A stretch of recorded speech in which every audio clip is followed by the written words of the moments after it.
다 함께 묵도하심으로 2021년 8월 15일 오순절 후 12번째 주일 해방 기념 주일 예배를 성부와 성자와 성령 하나님께 드립니다.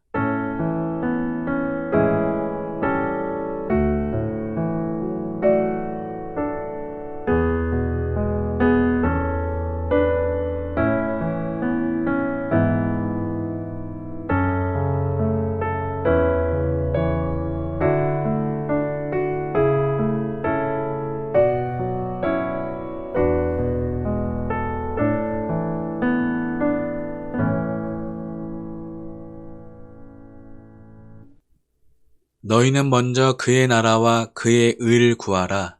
그리하면 이 모든 것을 너희에게 더하시리라. 독생자 예수님을 보내주시어 죄악의 사슬을 끊어주신 하나님 아버지, 오늘 거룩한 주님의 날 예배 가운데 임재하사 저희가 드리는 예배를 기뻐 받아주시고 예비하신 은혜와 축복을 풍성하게 내려주시옵소서. 저희가 거하는 인생의 자리마다 주님께서 함께해 주시고 생명의 말씀 안에서 저희 기도 제목에 응답이 있게 하옵소서. 예수님 이름으로 기원하옵나이다. 아멘. 2021년 나눔교회 표어를 함께 읽겠습니다. 시작. 함께 기도하며 문제를 풀어가는 교회. 나눔교회 다짐도 함께 읽겠습니다. 하나, 나눔교회는 주님의 피값으로 세워주신 그리스도의 몸된 하나님의 교회입니다. 하나, 장애인과 그 가족과 함께하는 선교 사명을 가지며 장애, 비장애, 그리고 어린이와 어른, 그리고 장애가 연합합니다. 하나, 우리 자녀들이 주님의 선한 일꾼으로 자라 온 세상에서 승리하기를 원합니다. 성도의 교제입니다. 나눔교회는 계속해서 비대면 예배로 드리고 있습니다. 거리두기가 완화되면 대면 예배를 드릴 수 있도록 임시 초소를 준비하겠습니다. 9월 마지막 주일까지 성막을 주제로 주일 말씀을 전하고 있습니다. 새벽 예배는 새벽 5시 유튜브에 업로드가 됩니다. 사사기를 통해서 많은 은혜가 있으시길 소망합니다. 수요 예배는 저녁 8시, 금요 기도회는 밤 10시에 실시간으로 함께 드립니다. 특별히 화요일과 목요일 밤 10시에는 실시간으로 성경을 읽고 있습니다. 시간에 구애받지 않고 한 권씩 읽고 있는데요. 같은 시간에 함께 읽어도 되고 다음 날에 들으셔도 좋겠습니다. 9월부터 새롭게 장년들을 대상으로 온라인 공동체 성경 읽기를 시작합니다. 일주일에 한 번 모임 시간을 정해서 줌이나 미트로 성경을 함께 읽고자 합니다. 참가를 원하시는 분들은 8월 말까지 말씀해 주시면 참여 방법을 알려드리겠습니다. 우리 성도님들의 많은 참여를 바랍니다. 우리 광고 영상을 하나 보겠습니다. 성경을 읽다가 이런 구절을 발견했어요. 내가 이를 때까지 읽는 것과 권하는 것과 가르치는 것에 전념하라. 예, 사도 바울이 디모데에게 쓰는 편지인데요. 교회 공동체를 어떻게 말씀으로 이끌어야 하는지 말하고 있죠. 아, 그렇군요. 여기서 성경을 권하는 것과 가르치는 것은 이해가 됩니다. 그런데 함께 성경을 읽는 것은 무슨 뜻이죠? 바울은 이 부분이 왜 그렇게 중요하다고 생각을 했을까요? 바울은 이게 하나님의 백성에게 정말 중요한 관습이었다는 거죠. 이스라엘 백성이 출애굽한 후 시내산을 떠올려 보세요. 그들은 더 이상 노예가 아니었어요. 새로운 정체성과 삶이 필요했죠. 그때 모세가 온 백성들을 모아 큰 소리로 성경을 읽습니다. 그들이 누구고 어디에서 왔고 어떤 부름을 받았는지 다시 생각하게 해줬어요. 이것이 성경 속 첫 번째 공동체 성경 읽기입니다. 맞아요. 그런데 그게 끝이 아니었어요. 마침내 약속의 땅에 도착했을 때 여호수아는 온 백성들을 모아 함께 말씀을 큰 소리로 읽고 들었죠. 그들이 어디에서 왔고 새로운 삶을 어떻게 살아가야 하는지 기억하도록 말이에요. 그럼 이건 항상 해왔던 거군요. 사실 그렇지 않아요. 여호수아가 죽은 후에는 하나님의 말씀을 듣기 위해 사람들이 모였다는 이야기가 없어요. 그리고 그 다음 세대들은 하나님과 그들의 역사를 모르는 세대가 되었죠. 하나님이 하신 일을 다 잊어버린 겁니다. 그 후 몇백 년이 지나서 요시아라는 왕이 말씀을 다시 발견합니다. 그리고 이 관습을 다시 시작하기 위해 이스라엘 백성들을 불러 모았죠. 새로운 운동이 시작된 겁니다. 하지만 곧 백성들은 잊어버렸고 결국 포로로 잡혀갑니다. 그 이후로 에스라와 느헤미야가 이스라엘로 돌아와 사람들에게 어떻게 살아야 하는지 또다시 상기시켜줄 필요가 있었습니다. 정말 대단한 관습이네요. 예, 그래서 공동체 성경 읽기는 유대인의 삶의 핵심이 됐습니다. 매주 회당에 모여 말씀을 함께 들었죠. 예수님도 이 공동체 성경 읽기에 참여하셨습니다. 심지어 본인의 사역도 그 시간에 발표하셨죠. 그는 두루마리에 적힌 이사야 말씀을 읽은 후 본인에 대한 말씀이라고 모두에게 선포하셨습니다. 그래서 바울은 이러한 관습을 유지해야 한다고 디모데에게 말합니다. 이를 통해 전체 공동체가 말씀 속으로 깊게 들어갈 수 있게 말이죠. 그런데 말이죠. 그 시대 사람들은 글을 몰랐잖아요. 그래서 함께 읽을 수밖에 없었던 것 아닌가요? 저는 혼자서도 성경을 충분히 읽을 수 있거든요. 그럼요. 혼자 읽는 것도 중요하죠. 하지만 함께 읽는 것의 능력을 과소평가하면 안 됩니다. 혼자 성경을 읽기는 어렵습니다. 집중하기가 쉽지 않죠. 하지만 하나님의 말씀을 소리내서 함께 읽을 때 변화가 일어납니다. 정말 쉽잖아요. 누군가 설교를 하거나 가르칠 사람이 필요하지 않습니다. 말씀만 들으면 됩니다. 그리고 함께 나누는 거죠. 이 관습은 어려운 상황이 닥쳤을 때마다 하나님의 사람들이 항상 하던 일입니다. 공동체 성경 읽기를 통해서 하나님을 알고 우리가 누구인지 기억해야 합니다. 한 주간 합심 기도 제목을 붙잡고 기도해 주시기 바랍니다. 나는 교회 성도들이 한 공간에서 함께 예배 드릴 수 있도록 질병 가운데 있는 성도들을 위로하시고 속히 회복될 수 있도록 청년들이 방학을 잘 마무리하고 새학기를 기도로 준비할 수 있도록 청년들의 입시와 졸업, 취업과 결혼, 신앙의 유산을 이어갈 수 있도록 장기간 비대면 예배가 우리의 영성을 떨어뜨리지 않도록 한 주간 기도해 주시기 바랍니다. 이제 찬송가 70장 피난처 있으니 함께 찬양합니다.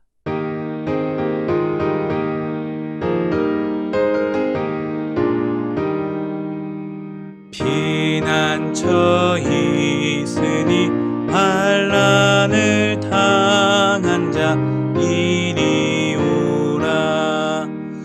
땅들이 편하고 물결이 일어나 산 위에 넘치되 두렵지 않네. 이방이 떠들고 나라들 모여서 진동하나. 우리 주 목소리 한 번만 바라면 천하의 모든 것 망하겠네. 만유주 하나님 우리를 도우니 피난처요. 세상의 난리를 그치게 하시니 세상의 창검이 쓸데없네. 높으신 하나님 우리를 구하니 할렐루야. 괴로움이 심하고 환난이 극하나 피난처 되시는 주 하나님. 사도신경으로 우리의 신앙을 고백합니다. 나는 전능하신 아버지 하나님, 천지의 창조주를 믿습니다. 나는 그의 유일하신 아들 우리 주 예수 그리스도를 믿습니다. 그는 성령으로 잉태되어 동정녀 마리아에게서 나시고 본디오 빌라도에게 고난을 받아 십자가에 못 박혀 죽으시고 장사된 지 사흘 만에 죽은 자 가운데서 다시 살아나셨으며 하늘에 오르시어 전능하신 아버지 하나님 우편에 앉아 계시다가 거기로부터 살아있는 자와 죽은 자를 심판하러 오십니다. 나는 성령을 믿으며 거룩한 공교회와 성도의 교제와 죄를 용서받는 것과 몸의 부활과 영생을 믿습니다. 아멘. 오늘 예배를 위해서 시편 25편으로 함께 기도하겠습니다. 주님, 내 영혼이 주님을 기다립니다. 나의 하나님, 내가 주님께 의지하였으니 내가 부끄러움을 당하지 않게 하시고 내 원수가 나를 이기어 승전가를 부르지 못하게 해주십시오. 주님을 기다리는 사람은 수치를 당할 리 없지만 함부로 속이는 자는 수치를 당하고야 말 것입니다. 주님, 주님의 길을 나에게 보여주시고 내가 마땅히 가야 할 그 길을 가르쳐 주십시오. 주님은 내 구원의 하나님이시니 주님의 진리로 나를 지도하시고 가르쳐 주십시오. 나는 종일 주님만을 기다립니다. 주님, 먼 옛날부터 변함없이 베푸셨던 주님의 긍휼하심과 한결같은 사랑을 기억하여 주십시오. 내가 젊은 시절에 지은 죄와 반역을 기억하지 마시고 주님의 자비로우심과 선하심으로 나를 기억하여 주십시오. 주님은 선하시고 올바르셔서 죄인들이 돌이키고 걸어가야 할 올바른 길을 가르쳐 주신다. 겸손한 사람을 공의로 인도하시며 겸비한 사람에게는 당신의 뜻을 가르쳐 주신다. 주님의 언약과 계명을 지키는 사람을 진실한 사랑으로 인도하신다. 주님, 주님의 이름을 생각하셔서라도 내가 저지른 큰 죄악을 용서하여 주십시오. 주님을 경외하는 사람이 누굽니까? 그가 선택해야 할 길을 주님께서 그에게 가르쳐 주실 것입니다. 그가 한 생애를 편안히 살 것이니 그 자손이 땅을 유업으로 받을 것이다. 주님께서는 주님을 경외하는 사람과 의논하시며 그들에게서 주님의 언약이 진실함을 확인해 주신다. 주님만이 내 발을 원수의 올무에서 건지는 분이시기에 내 눈은 언제나 주님을 바라봅니다. 주님, 나를 돌보아 주시고 나에게 은혜를 베풀어 주십시오. 나는 외롭고 괴롭습니다. 내 마음의 고통에서 벗어나게 해주시고 나를 이 아픔에서 건져 주십시오. 내 괴로움과 근심을 살펴주시고 내 모든 죄를 용서하여 주십시오. 내 원수들을 지켜봐 주시고 그들의 수는 많기도 합니다. 그들은 불타는 증오심을 품고 나를 미워합니다. 내 생명을 지켜 주십시오. 나를 건져 주십시오. 내가 수치를 당하지 않게 하여 주십시오. 나의 피난처는 오직 주님뿐입니다. 완전하고 올바르게 살아가도록 지켜 주십시오. 주님, 나는 주님만 기다립니다. 하나님, 이스라엘을 그 모든 고난에서 건져 주시옵소서. 예수님의 이름으로 기도드립니다. 아멘.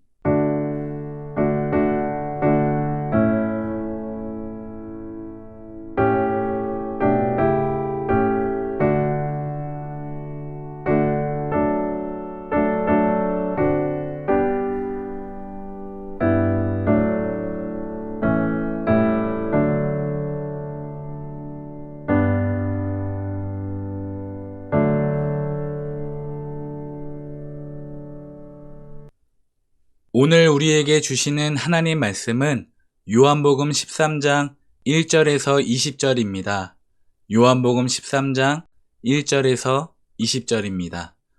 오늘은 음성으로 들으면서 본문을 봉독하겠습니다. 제13장 6월절 전에 예수께서 자기가 세상을 떠나 아버지께로 돌아가실 때가 이른 줄 아시고 세상에 있는 자기 사람들을 사랑하시되 끝까지 사랑하시니라. 마귀가 벌써 시몬의 아들 가룟 유다의 마음에 예수를 팔려는 생각을 넣었더라. 저녁 먹는 중 예수는 아버지께서 모든 것을 자기 손에 맡기신 것과 또 자기가 하나님께로부터 오셨다가 하나님께로 돌아가실 것을 아시고 저녁 잡수시던 자리에서 일어나 겉옷을 벗고 수건을 가져다가 허리에 두르시고 이에 게야에 물을 떠서 제자들의 발을 씻으시고 그 두르신 수건으로 닦기를 시작하여 시몬 베드로에게 이르시니 베드로가 이르되 주여, 주께서 내 발을 씻으시나이까? 내가 하는 것을 네가 지금은 알지 못하나 이후에는 알리라. 내 발을 절대로 씻지 못하시리이다. 내가 너를 씻어주지 아니하면 네가 나와 상관이 없느니라. 주여, 내 발뿐 아니라 손과 머리도 씻어주옵소서. 이미 목욕한 자는 발밖에 씻을 필요가 없느니라. 온 몸이 깨끗하니라. 너희가 깨끗하나 다는 아니니라. 이는 자기를 팔자가 누구인지 아심이라. 그러므로 다는 깨끗하지 아니하다 하시니라. 참 좋으신 우리 주님의 은총이 우리 나눔교회 가정마다 함께 하시길 주님의 이름으로 축복합니다. 오늘은 성막의 세 번째 물두멍의 이야기입니다. 제가 주일 말씀을 성막으로 결정한 이유가 있습니다. 그것은 여러분들을 성막 안으로 초대하기 위해서입니다. 사실은 교회를 다니면서도 예수님을 믿으면서도 여전히 성막 바깥에서 겉도는 사람이 있고 여전히 성막 뜰에서만 머무는 사람이 있습니다. 그러나 저와 여러분은 성소와 지성소 안으로 들어가서 계속해서 하나님을 만나야 할 사람들입니다.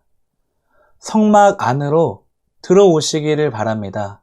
성막에 들어가면 가장 먼저 보이는 것이 바로 번제단입니다. 이 번제단을 통과한 사람이 누구입니까? 자신의 죄를 다 해결한 사람입니다.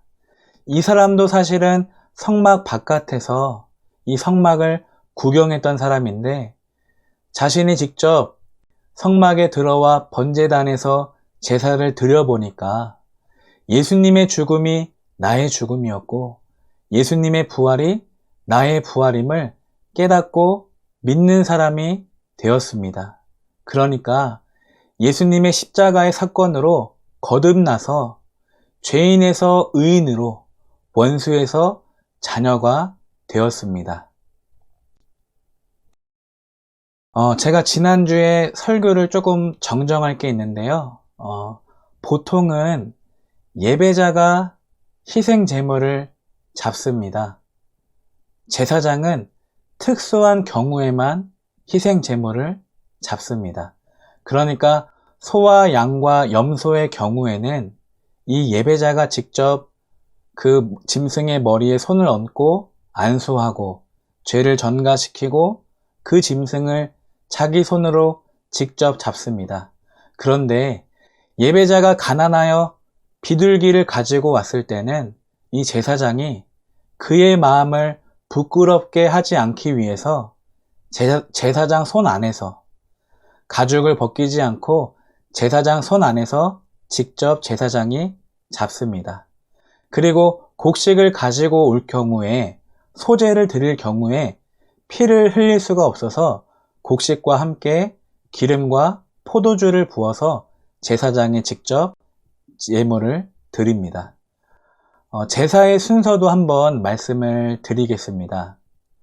이 예배자가 자신의 죄를 해결하기 위해서 소와 양과 염소 중에 하나를 데리고 성막으로 들어옵니다. 그러면 자범죄일 경우에는 자신이 기도를 하고 고범죄, 고의로 지은 죄는 제사장이 대신 기도해 줍니다. 이 예배자가 짐승의 머리에 손을 얹고 기도하고 자신의 죄를 다 전가시키고 이 제물을 잡기 직전에 먼저 제물의 목에 이 짐승의 목에 칼을 대어서 피를 다 빼버립니다. 이 제사장은 대야를 들고 이 짐승의 목에서 나오는 피를 다 받아서 먼저 북쪽에, 그리고 서쪽에, 남쪽에, 동쪽에 사방으로 다 뿌린 다음에 그 다음에 예배자가 이 제물을 잡으면서 동시에 기도를 시작합니다. 예배자가 이 제물을 가지고 가죽을 벗기면서 하나님, 기도하기를 하나님, 나의 가식을 다 벗겨 주옵소서. 이 예배자가 제물의 머리, 짐승의 머리를 자르면서 주님, 나의 교만도 잘라 주옵소서. 이 예배자가 짐승의 엉덩이를 자르면서 주님, 제가 오만한 자리에 앉았던 것을 이 시간 회개합니다. 다리를 자르면서 하나님, 내가 죄악된 길로 걸어갔음을 이 시간 회개하오니 용서하여 주옵소서. 또 배를 가르면서 하나님, 내가 품었던 나의 모든 죄악을 이 시간 다 고백합니다. 용서하여 주옵소서. 그리고 그 내장을 다 끄집어내면서 하나님, 내 안의 시기와 질투와 혈기를 다 제거해 주옵소서 라고 기도를 드립니다. 그러면 각이 떠진 짐승들을 다 대야에 담고 내장도 담아서 제사장은 그것을 가지고 번제단에 가지고 가서 올려놓고 불태우면 번제가 마쳐지게 됩니다. 그리고 나서 이 제사장이 곧바로 물두멍에 가서 자신의 몸을 확인하고 깨끗하게 물로 씻는 것입니다. 아마 옷에는 피가 묻어 있을 것이고 손에는 이 그을림과 재가 묻어 있을 것이고 발에는 먼지가 묻어 있었을 것입니다. 그래서 물두멍에서 깨끗하게 이 제사장이 씻습니다. 물두멍을 한번 말씀드리겠습니다. 간략하게. 이 물두멍은요, 말 그대로 물을 담아두는 항아리, 커다란 항아리이자 큰 가마입니다. 이 물두멍의 용도는 두 가지입니다. 아까 말씀드렸다시피 제사장이 씻는 거예요. 제사장이 성소에 들어가기 전에 반드시 여기 물두멍에서 몸을 정결하게 씻고요. 제사를 드리기 전과 제사를 드린 후에는 반드시 이 물두멍에 와서 깨끗이 씻어야 합니다. 그리고 희생제물도 바로 이 물두멍 앞에서 깨끗하게 씻습니다. 이 물두멍의 크기가 참 특이합니다. 이 물두멍의 크기가 사실은 성경에 기록되어 있지 않아요. 사이즈가 기록되어 있지 않습니다. 다른 성막의 기구들은 아주 정확하게 그 높이와 너비가 기록되어 있어요. 몇 규빗, 몇 규빗. 그런데 이 물두멍만큼은 그냥 물두멍과 그리고 받침대를 만들어라 라고 기록되어 있습니다.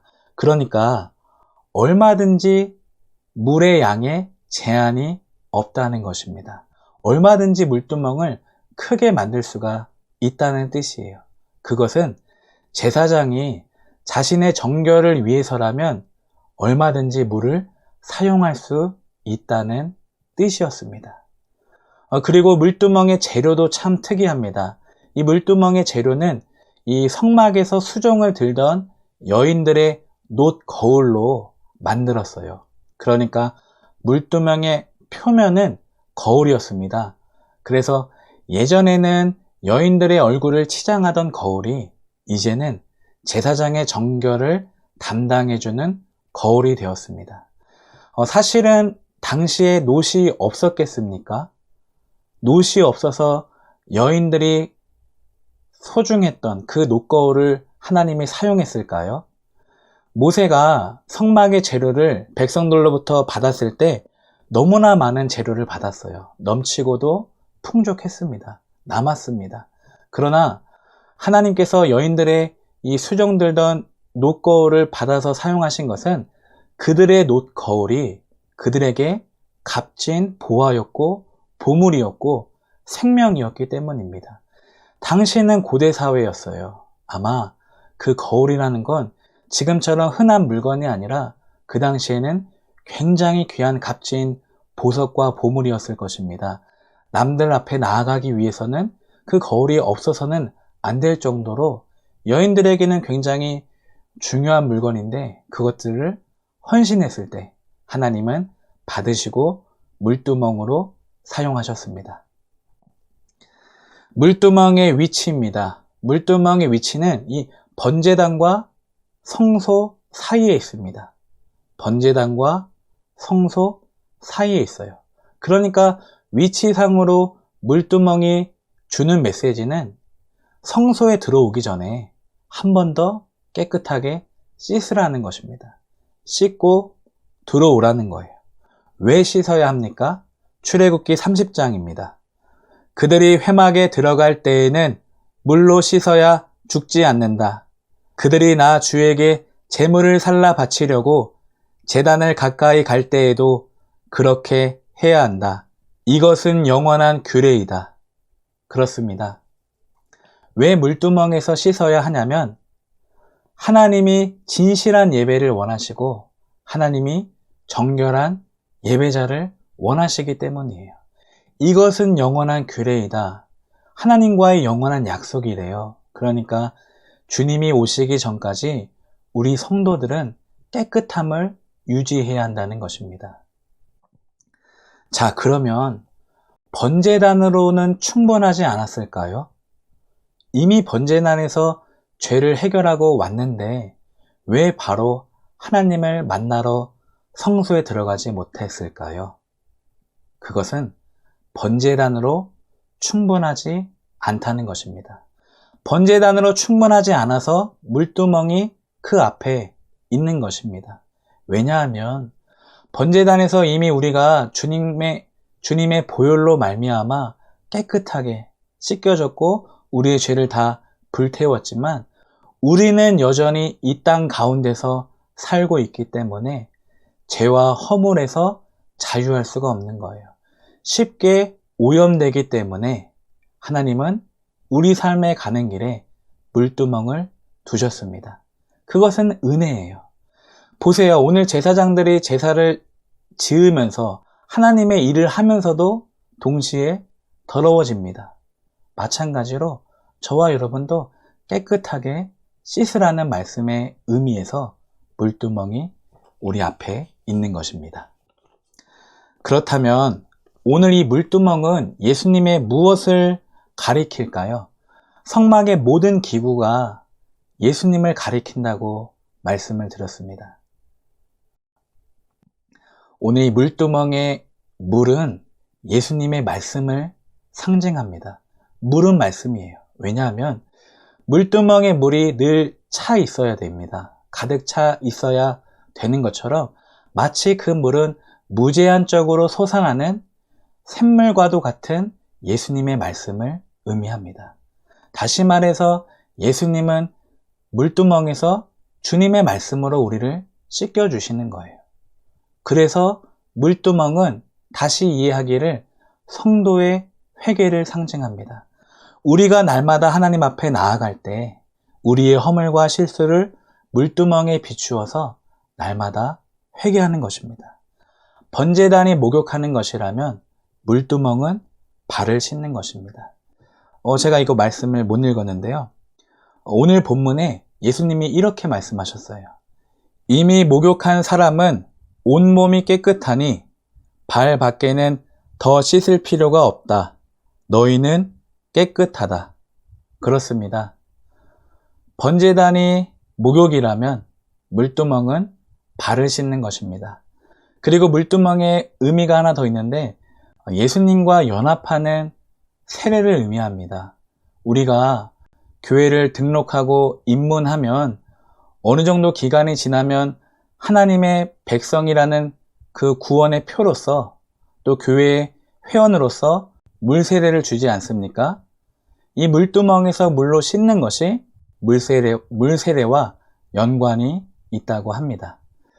그렇다면 오늘 이 물두멍을 우리는 어떻게 적용해야 할까요? 하나님은 이 물두멍을 통해서 우리에게 무엇을 말씀하시길 원하실까요? 분명히 우리가 번제단에서 우리의 죄악을 다 불태우고 나왔습니다. 하나님 앞에 나아가는데 하나님을 만나러 성소로 들어가는데 우리 앞에 물두멍이 있는 거예요. 이게 무슨 의미죠? 그것은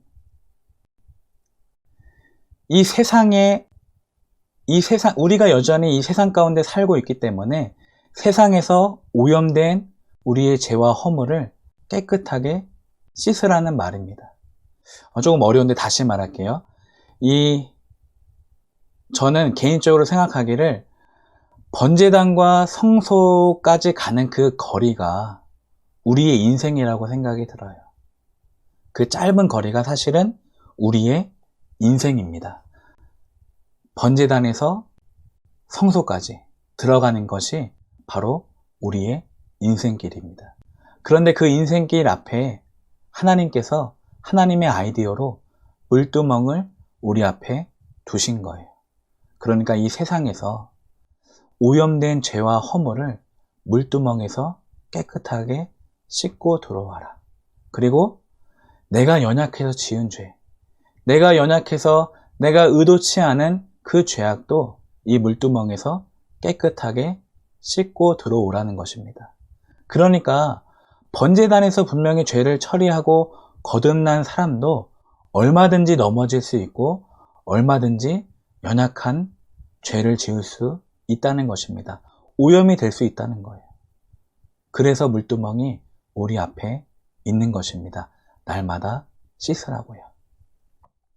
자, 요한복음 19장입니다. 그중 한 군인이 창으로 옆구리를 찌르니 곧 피와 물이 나오더라.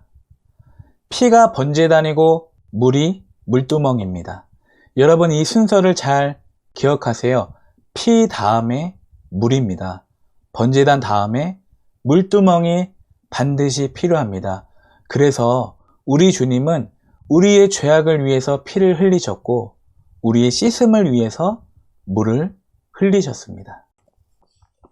자, 사랑하는 성도 여러분, 그러면 왜 하필 물을 씻는 물두멍이 우리 앞에, 인생길 앞에 있을까요?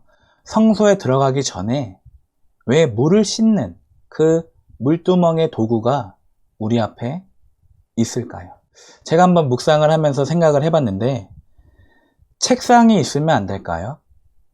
그 번제단과 성소 사이에 책상이 있다고 한다면 하나님을 연구하고 하나님을 더 많이 알고 하나님을 공부하고 들어오라 라고 해석했을 것입니다. 그리고 만약에 그 사이에 10계명이 있다고 한다면 율법을 철저하게 지키고 들어와라. 그렇게 해석하겠죠. 만약에 그 사이에 운동기구가 있다고 한다면 건강한 육체로 살을 빼고 좋은 몸으로 들어와라. 이렇게 해석할 수가 있습니다.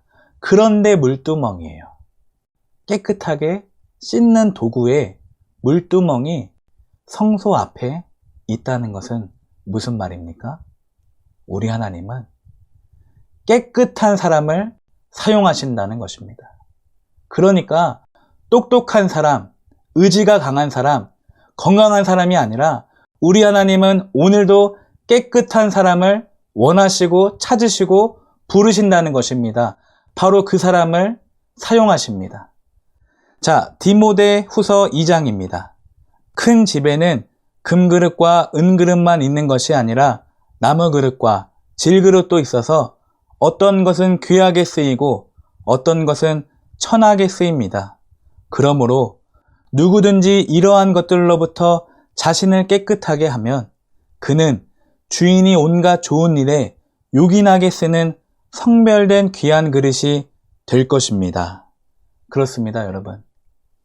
거룩하지 않으면 아무리 그 사람이 돈이 많고 아무리 그 사람이 똑똑하고 아무리 그 사람이 달란트가 많아도 거룩하지 않으면 우리 하나님이 쓰지 않으신다고요. 왜? 깨끗한 사람을 원하시니까. 그래서 우리 청년 여러분, 깨끗함을 위해서 기도하시길 바랍니다. 여러분, 여러분의 달란트가 어떤지, 강점과 약점이 어떤지 자꾸 그것들만 바라보고 키우려고 하지 마시고요. 깨끗함을 위해서 기도하고 간구하다 보면 하나님은 그들 가운데서 여러분을 들어서 사용하실 것입니다. 여러분의 달란트를 채워서라도 반드시 여러분을 사용하실 것입니다. 자, 말씀을 맺습니다, 여러분.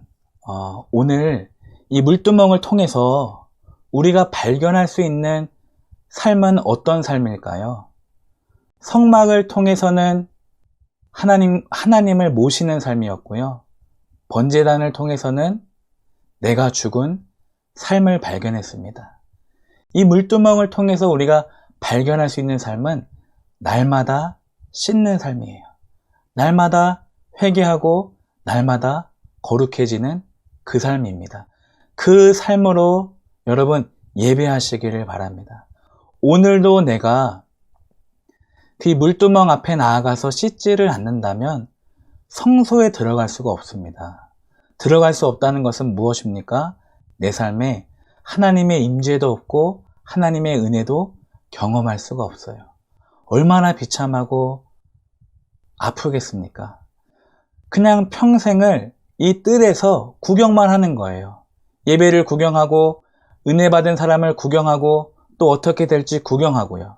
그 사람은 비바람을 피할 수가 없고 그 사람은 더위와 추위를 피할 수가 없습니다. 그래서 우리는 오늘 성막 안으로, 성소 안으로 들어가야만 합니다. 자, 오늘 저와 여러분에게 무엇이 스트레스가 되십니까, 여러분? 어떤 것들이 화가 나시고 어떤 것들이 마음에 이렇게 쓰이고 신경이 쓰이고 어떤 것들에 집중하고 계십니까? 여러분, 약점에 너무 집중하고 그렇게 바라보지 마세요. 여러분, 우리는 어차피 이 오염된 세상에서 살고 있고 우리가 연약하여서 죄를 질 수밖에 없습니다. 그런데 중요한 것은 그것 때문에 포기해서 더 죄악으로 달려가는 것이 아니라 오늘도 우리를 위해서 옆구리에서 물을 흘리신 예수님의 그 은혜를 따라서 옆구리에서 물을 흘리신 예수님께 나아가서 씻김을 받으시기를 축복합니다. 오늘도 씻으시고요. 내일도 씻으셔서 날마다 예수님께 섬김을 받으세요. 그리고 그 받은 섬김으로 날마다 내 가족을 씻기고 남을 씻기고 그렇게 복음을 전하는, 예수를 전하는 삶을 살아가시기를 주님의 이름으로 축복합니다. 그래서 한 주간도 하나님 앞에서 성결하게 살아가는 우리 나눔교회 교인들, 성도님들이 되시기를 주님의 이름으로 축복합니다. 우리 기도하겠습니다. 하나님 감사합니다. 오늘 우리는 지혜도 없고 결단도 없고 건강도 없습니다. 그러나 날마다 우리의 영혼을 말씀으로 깨끗이 씻고 있습니다. 마음이 깨끗한 사람은 복이 있다. 그들이 하나님을 볼 것이다. 그렇습니다, 주님. 오늘 우리의 인생이 행복을 위해 돈을 버는 게 아니라 거룩을 위해 하나님을 예배하게 하옵소서. 단번에 번제단에서 흘리신 피로 우리를 구원하신 예수님을 믿습니다. 날마다 물두멍에서 흘리신 물로 우리를 씻으시는 예수님을 의지합니다. 주님, 오늘도 내일도 날마다 씻어 주옵소서. 한 주간 오염된 장소와 오염된 말을 피하게 하시고 연약하여 넘어질 때마다 물두멍 앞으로 달려가 주님의 팔 붙잡고 일어서게 하옵소서. 예수님 이름으로 기도드립니다. 아멘. 찬송가 274장 나 행한 것 죄뿐이니 함께 찬양합니다.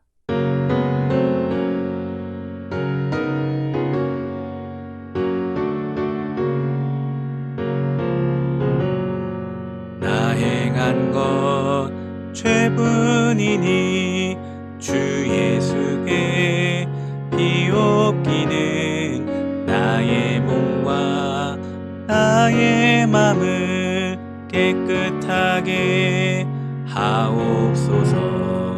물 가지고 날 씻든지 불 가지고 태우든지 내 안과 바 다 닦으사 내 모든 죄 멸하소서. 내 어두운 눈 밝히시니 참 기쁘고 고마우나 그보다 더 원하오니 정결한 마음 주옵소서. 물 가지고 날 씻든지 불 가지고 태우든지 내 안과 바 다 닦으사 내 모든 죄 멸하소서. 정결한 마음 그 속에서 신령한 빛 빛이 오니 이러한 마음 나 얻으면 눈까지도 밝으리라. 물 가지고 날 씻든지 불 가지고 태우든지 내 안과 바 다 닦으사 내 모든 죄 멸하소서. 못되는 짓 다 고치고 악한 생각 다 버려도 주 앞에서 정결타고 자랑치는 못하리라.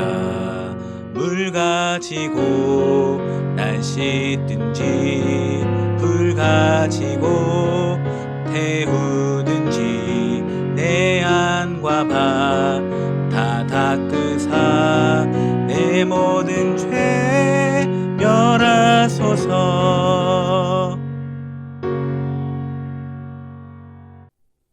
오늘도 대한민국을 사랑하시는 하나님 아버지, 76주년 광복을 맞아 이 나라 이 민족을 이날까지 인도하신 하나님께 감사를 드립니다.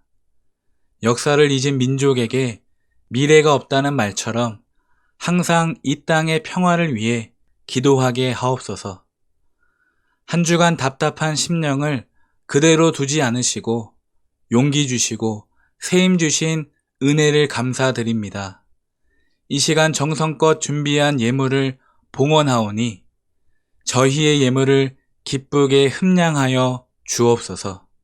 예물을 드리는 모든 손길들을 축복하사 저들이 일하는 곳마다 아픔을 견디는 곳마다 마른 땅에 샘물이 나게 하시고 황무지에서도 소출을 얻도록 이른 비와 늦은 비를 내려 주옵소서. 어려운 환경 속에서도 드리는 예물이 있습니다. 가진 것이 부족하고 손에 쥔 소득이 적어도 감사와 기쁨으로 드리는 예물이 있습니다. 또한 담대한 믿음으로 드리는 11조가 있습니다. 이 시간 내가 너를 반드시 축복하리라는 그 음성을 저들에게 들려주시고 저들의 삶을 책임져 주옵소서.